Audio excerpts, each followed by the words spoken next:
listening to Overwatch League Daily, your daily source for Overwatch League news, scores, and more. Here's your host, KickedTripod.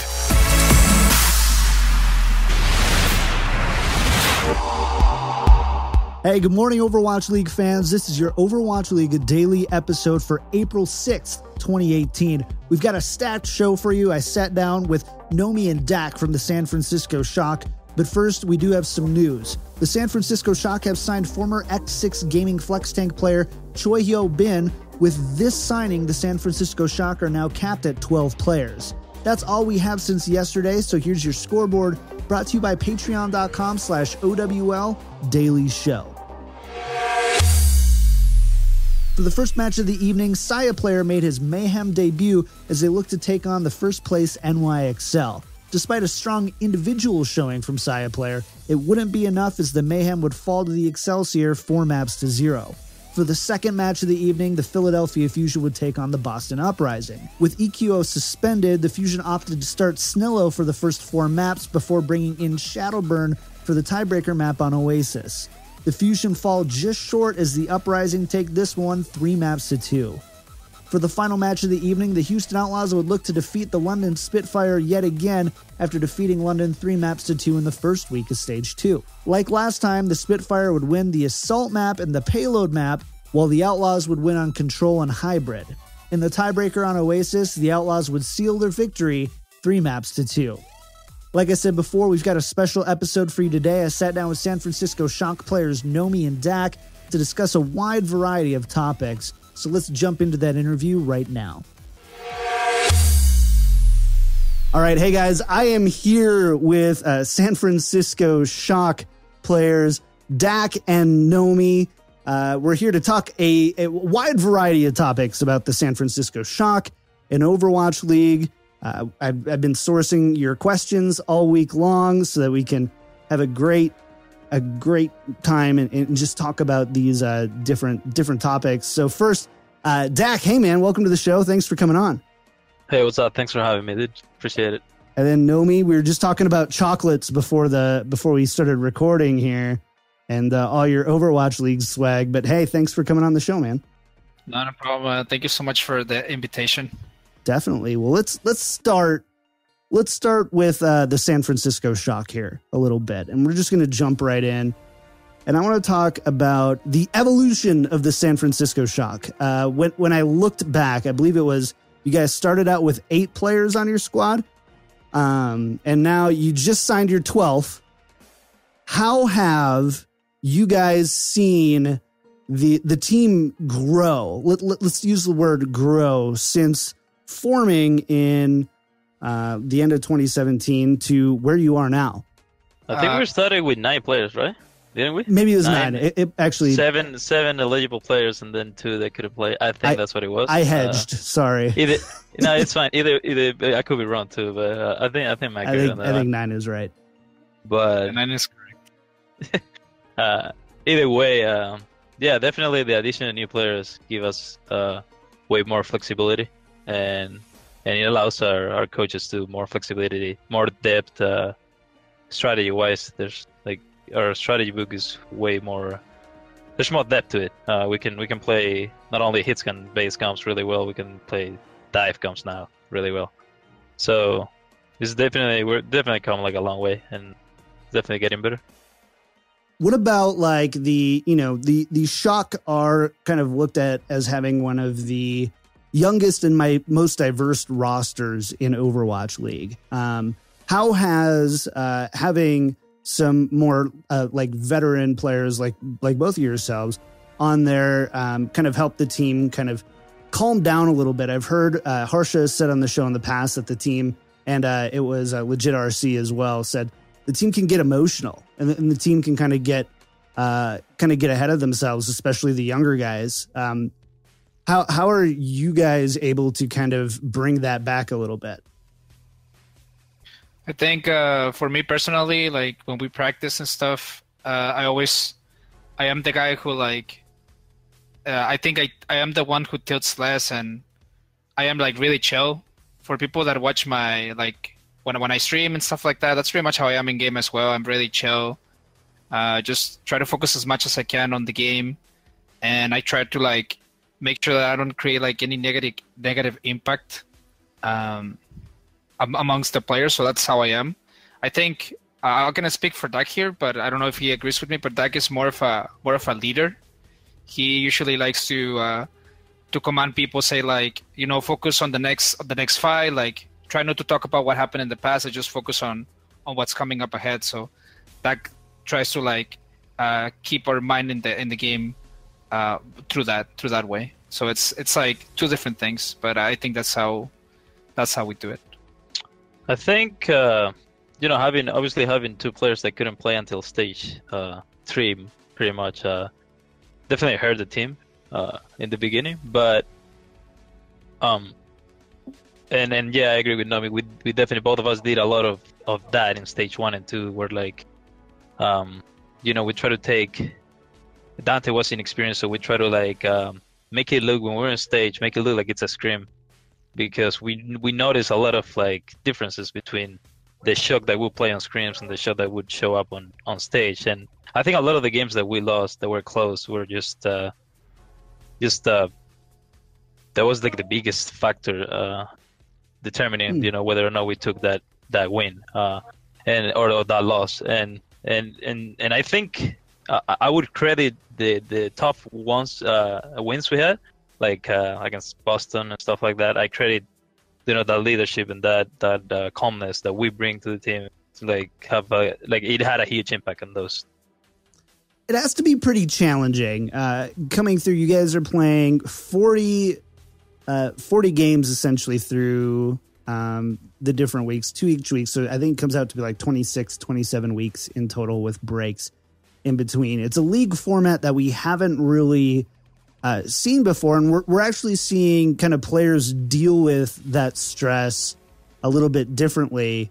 What would you say is the biggest challenge that's facing you? And Nomy, I'll ask you first. That faces you as a player, playing competitive Overwatch, but also playing in such a harsh format like Overwatch League.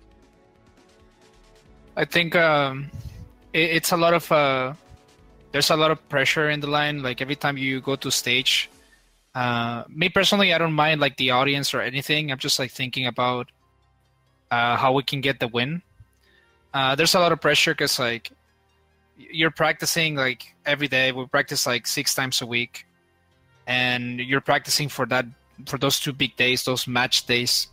So yeah, there's definitely pressure, and the fact that we didn't have that much flexibility at the beginning, it definitely affects like your mental performance and consistency, right? Because there's other teams that flex players all around, and that creates like that helps them relieve some sort of pressure like during some of the weeks.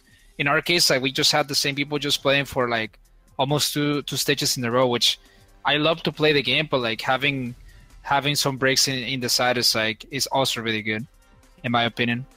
That's like, I think that's like a big way of how teams can like keep more consistency, because some of the players are just like taking some of the breaks, so they just come back stronger, in my opinion. What about you, dhaK? What are kind of the biggest challenges that you've had to face transitioning into Overwatch League? I mean, it's funny you bring this up right now, because we just saw Seoul played yesterday, I think it was, and they were kind of like running their B team, and even the casters were like saying, maybe they're doing this just to give their starting players like a break, and I think that's definitely something that's arguably like it's a good point. Like it's not, it could be that they're losing confidence in their main roster, but it could also be that they need a break, and it's something that definitely players notice for sure. So, and you're at 12 now, and we've seen the shock that have kind of backed away. Last time we had Harsha and Dylan on the show, they kind of said that you guys are backing away a little bit to having the same 6 every time. You're willing to do more roster changes and more swaps, which I think is really exciting, especially for Shock fans. But what I'd love to ask you, dhaK, is right now the Shock are 7-14 through 2 stages. You've got a diverse team from multiple backgrounds we talked about before. You've also got a lot of young players. Do you think right now the San Francisco Shock, where they are just past the midseason, is performing to expectations so far? Well, I would say so, yeah, because we got the victory against Gladiators. But in terms of like, there's both like good arguments about having a set roster and good arguments about flexing people in. Obviously, being able to execute different strategies in game is fundamental to win, to get more wins in any given stage. But mostly it all comes down to what the meta is and what the map pool is for the stage. But ideally, what you really want to do is have six players that play most of the maps, because there's a lot of adaptations you need to make in game, and the more experience you have with the same roster, the better the players will be able to adapt to any given circumstance. Today was funny. Me, Bebe, Dante were spectating. We were playing some scrims with Architect, and Bebe was watching Architect's Pharah against a set given strategy that the enemy team was running, and he was like, if he had my experience in this situation, he would have performed way better. So it's obviously there's pros and cons to both. Do you see any teams that are kind of executing that strategy, in your opinion, really well, where they, kind of stay around kind of a core of 4 or 5 guys every time, and maybe just kind of switch and specialize lightly? I think New York is a good example of that, right? They run Pine on maps where like Pine really excels at, and for the most part they keep their same consistent roster and strategies too. So I think New York is just a good example of how to run a team, I would say. Nomy, how about you? How have you kind of felt about the Shock's performance so far, just over halfway through the inaugural season? Of course, the first 2 stages, I really wish we could have like gotten more wins. Of course, I think some of the maps were like definitely really. Some of our series were really, really close against some of the teams. I think the fact that none of us had like any experience playing with each other, this like synergy thing, it takes time, and so we're kind of like trying to get those things melting together. So yeah, I really wish we could have like gotten more wins for sure. I'm pretty sure every team wants that, get as much wins as possible. Sure. But I think we would definitely work well with what we had at that moment. And right now, it definitely feels that we currently have like the head power and the manpower with the players to be able to perform better as the new stages come on, in my opinion. So you really believe that the Shock are going to be on an upswing here to finish out the rest of the season? Definitely. I think if we just keep on practicing and helping each other as much as we can, I think we can definitely do it. And the fact that we have Korean players now as well, like they see the game completely different too. For example, when we brought Jungbuck into the team, like he definitely helped me a lot. And this is just giving me my own personal perspective as a tank player. He would just tell me like small little things that I could like change to improve my gameplay and definitely help. So they right now it's just like the more we work with what we have, the better I think we will become. So stage 3 is a unique one in the sense that we have a brand new map that's been out for the shortest amount of time out of any map that's been played in Overwatch League, which is Blizzard World. dhaK, overall, what are your feelings? What are kind of the pros' feelings on this new map and how it's going to kind of affect the game in stage 3? Well, we have voiced our concerns in terms of the respawns on that map in particular. Second and third point, like the spawns are kind of weird the way it works. But also, I think second point, it's kind of like too easy to flank. There's too many routes you can take. They're too well protected with too many health packs. So it's kind of like a hard second point. I think first point is fine for the most part. I think third point could be also fine, but the meta is still shifting. There's a lot of Sombra being played right now on the map, so it's one of those maps where anything can happen, I think. So It's the that's Wild usually West. Yeah. usually not what we want in like high level competition type of thing. Nomy, what do you think from your perspective as a tank player? How are you liking Blizzard World or not liking Blizzard World? I think I think the defense is really heavy favorite on second point. Like dhaK said, first point feels really good. First point feels kind of like Eichenwald in a way, where it's like really straightforward. There's a couple of flanks, but like it's kind of difficult to pull them off. It's really straightforward. Second point, in my opinion, is really, really flanky. So when you're defending, like if you see like really high level play, like you will always see like the Winston and the Tracer just like find a way into the backline, some way, somehow. And either that or there's like a Widowmaker as well. So it's like, I don't know. I don't really like second point in my opinion. It's just like it's the same thing over and over and over again, and it just works really well. For third point, I don't know that much about third point. It's like nobody gets to see it. Yeah, it's Everyone like stops in it's second. really strange. Second point, yeah, it's either defense holds second point or like third point is just like barely played. So I don't know. I don't have that much experience on third point, to be honest. I think Sombra just dominates third point in my opinion. It's just like two close quarters. So, but yeah, that's my 2 cents about the map. Well, that's a great kind of segue into my next question, because I wanted to talk with you guys a little bit about the meta.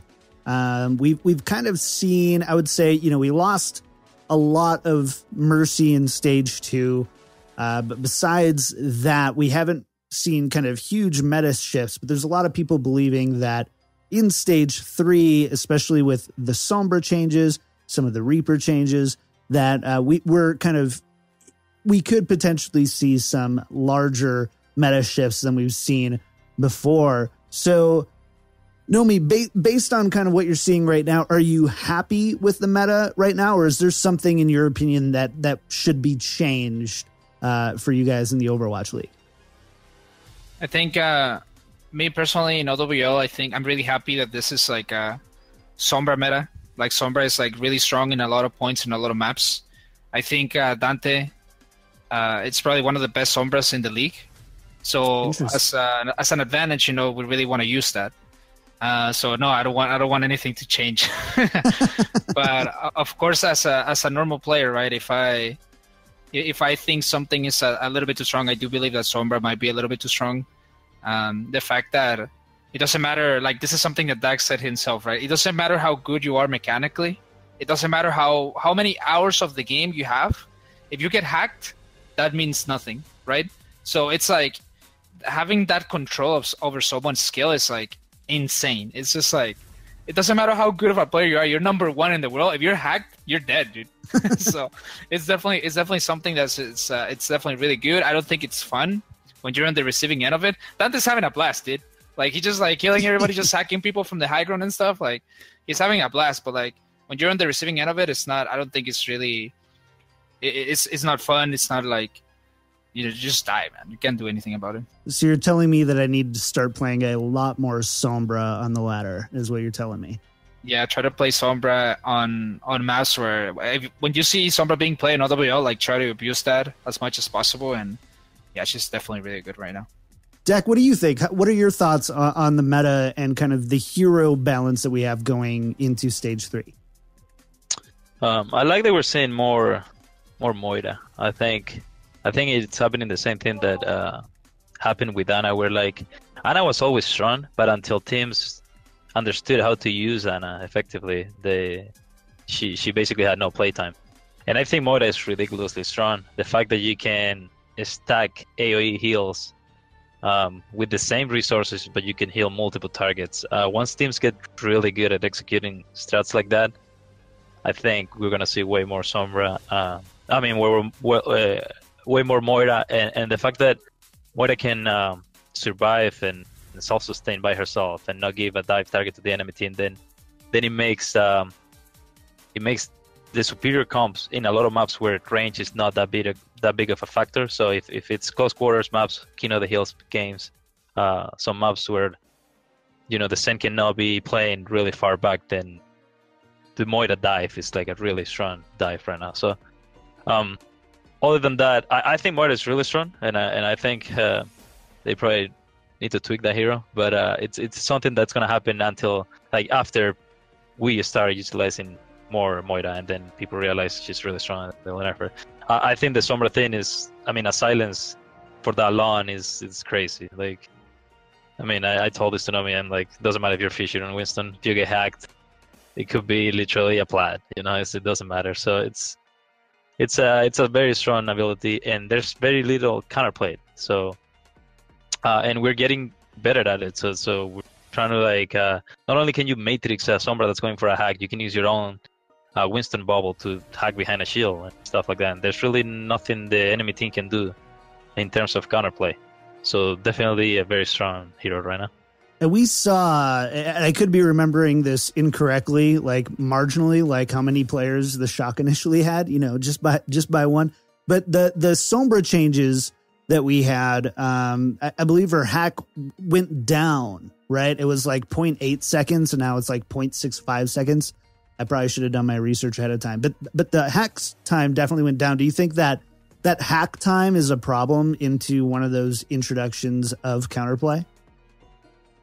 Well, first of all, I'm really, really extremely glad that they removed the ability for Sombra to charge EMP when teammates get the health packs. Because in 2CP, I remember just going to dinner with Nomy once, and we're like, why is that in the game? Like, why? Like, you literally go to the next fight, and your comms are, please don't shoot. Like, do not shoot the enemy. Like, we don't want them to have EMP. So it's something that teams were really good at, and we executed for over a year in high level Overwatch, and it's something that it just makes no sense. So I'm glad they removed that.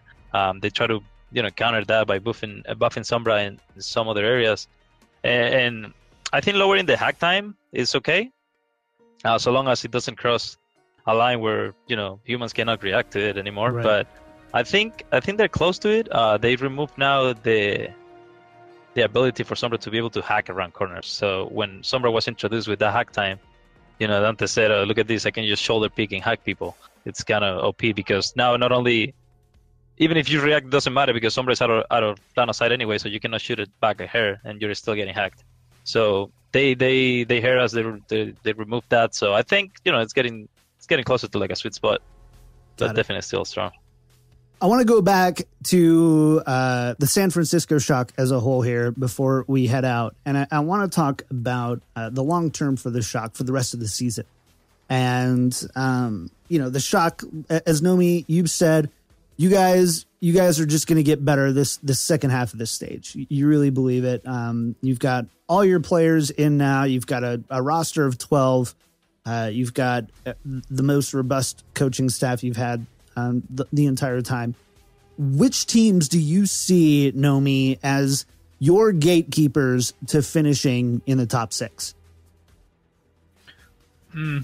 Well, I'm just gonna go with just my favorites, I think, because overall, by the end of stage 2, there were like a lot of really close matches where like it's almost impossible to like know who's gonna win, right? So it's kind of difficult for me to like give you like, these teams are going to go through because we're like, it's like super close between each other.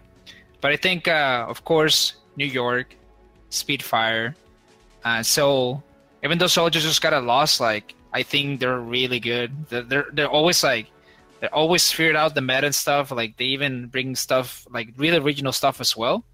So I'm really excited what they do with Sombra or Moira. I don't know what they're gonna do, but I'm pretty sure they can definitely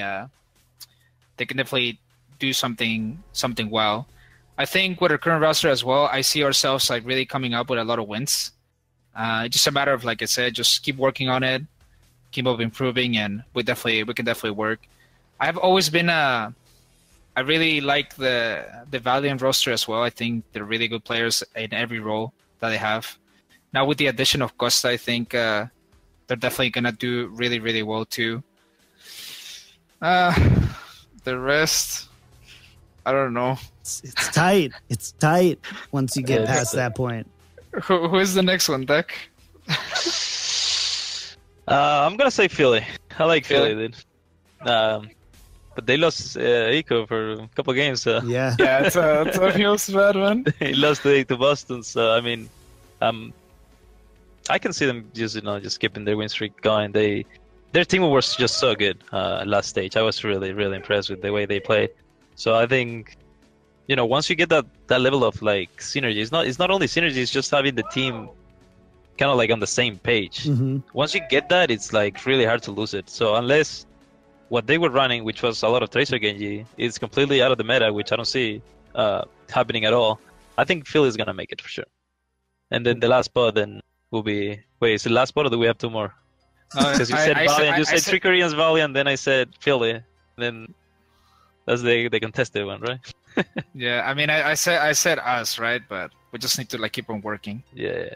So, well, that's good. No, go ahead. I'm glad you believe in the shot, because I think, especially with all the changes you guys have been making and with all the growth that we've talked about, even in this episode, I think, especially at the I remember before the inaugural season started, and almost every Overwatch League pro is like, don't sleep on the shock. Don't sleep on the shock, because you've got incredible talent. You've got young talent. You've got veteran personalities with great leadership potential.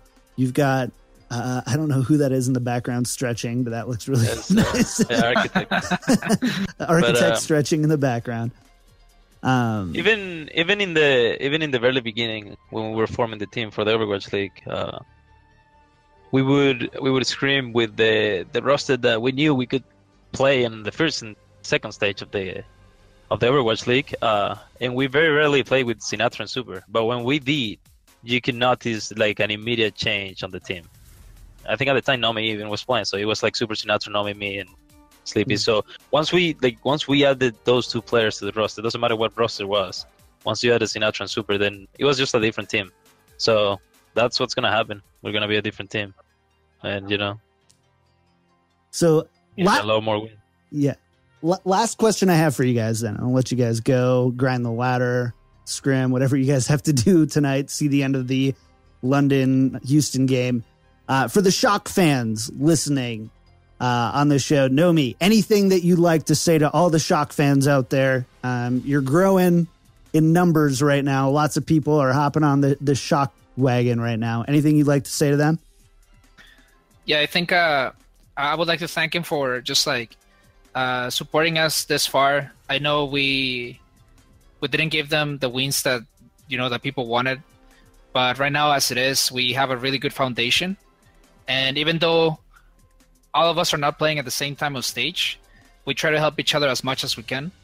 So we're still a team. We're still like improving. We're still trying to do our best to make sure that we'll get a better performance through the rest of the stages. So really appreciate all the support and all the commitment to everybody. And dhaK, same question to you. Support is crazy. It has like a huge impact on players. Like going out to the stage, when you see more Shock jerseys than the enemy team, or when you see like Tyler just yelling at you when you're coming out of that tunnel, it's just a great feeling. It makes you play better 100%. So I think they have a responsibility to keep supporting, because if you really want to win, it's a team effort. So both the fans and the players need to do their best. Awesome. Well, thank you both, dhaK and Nomy, for joining me. I really appreciate getting to sit down, chat with you guys, see what it's like to be a Shock player a little bit. And I hope that we can find time to do this again soon. No problem. Sounds Thank good. you for having us.